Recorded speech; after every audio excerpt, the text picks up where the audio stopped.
Hey guys, it's Vivian the Somm Next Door. Welcome back to my channel. Today we're going to be doing another Vivian wine lesson on Argentina. So if you like content like this, please hit that thumbs up button and subscribe to my channel, and let's get started. So this whole episode is an ode to International Malbec Day, which was April 17th. Yes, I should have probably have done this last week, but it's okay. So the wine that I'm drinking today, I have not, oh, also look at this craziness. I don't know if you can see it. Do you see that little bubble of where I corked it? The cork won't close. Has anyone had a problem with that? Maybe this is not a real cork and maybe that's the issue. I haven't tried this before. This is a Chakana Estate Selection Malbec, and this is from Mendoza, Argentina, Valle de Uco, which we will learn later about. Argentina, what do you guys need to know about it? So Argentina is South America's leading wine producing country. Its most famous grape is Malbec, which is a red variety from France actually, but it came over to Argentina around in the 1850s and really found a new and almost, I want to say, sorry France, but better home in Argentina.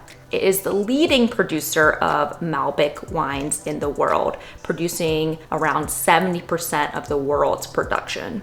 And if you had to peg a white grape as a signature, it would be Torrontés, a dry, spicy, aromatic white wine. They produce Malbecs up and down Argentina, so there are a lot of different climates. But in general, Argentina has very dry conditions because the Andes Mountains creates a rain shadow. They actually use a lot of the melted snow from the Andes to either flood irrigate, or now a lot of wineries are using drip irrigation. Also because of the Andes, the areas that produce grapes are a higher altitude. The high elevations helps regulates the temperatures and allows for a long ripening season. So in general, what you need to know about Malbecs is typically, this one's a little bit more ruby, but typically they are known for their very vivid magenta color.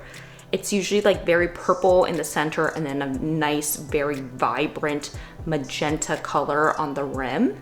They're also known for very fruit forward aromas, typically in the range of black fruits, but sometimes if it's a cooler region, you'll see a little bit more red fruits. I think a lot of times people get confused and think that Malbecs are Merlots, especially the ones that are a little bit richer and lower tannins. I would say Merlots typically have more of a green pepper note and not as much of a fruit profile. Malbecs are one of my favorite wines to bring, especially to a barbecue. It's almost summertime, so anything where you're grilling, there's burgers or ribs, I think Malbec is a great wine to pair with those types of foods. Portobello mushroom burger for my vegan friends. And also they're pretty affordable. Most of the Malbecs are 25 and below.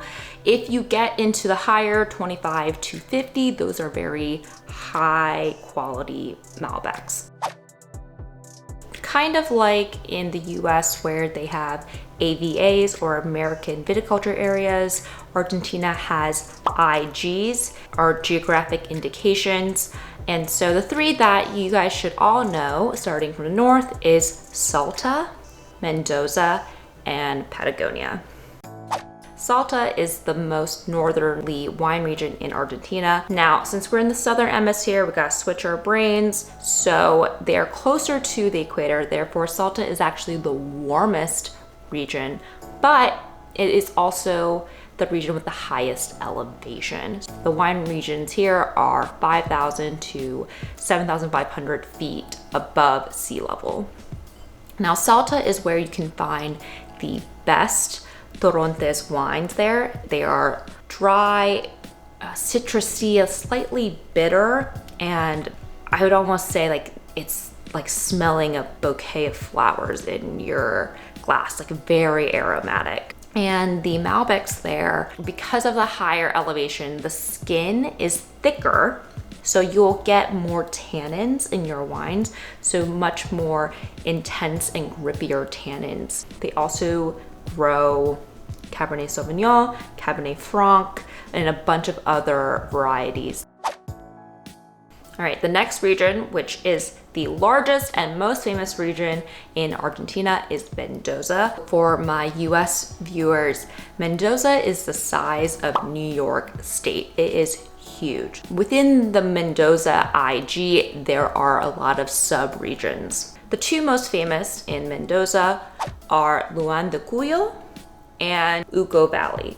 Luan de Cuyo is synonymous for Malbec. That is where Malbecs do extremely well because of the well-draining soil and the sunlight. That's where you get very bold flavors, great fruit characteristics. Now, if you keep going south in Mendoza, you'll hit Uco Valley. They've been doing a very good job with marketing, and they've been calling this Argentina's next Napa Valley. So that you'll see a lot of famous names that have done partnerships or have a label in Uco Valley. Now, Uco Valley has the highest elevation within Mendoza.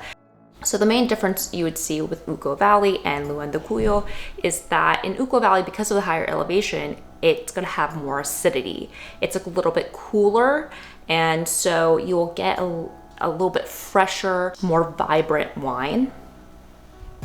This one has that smokiness, but I think there's like a little bit of like black licorice flavors in here, a little bit more red fruit than black fruit.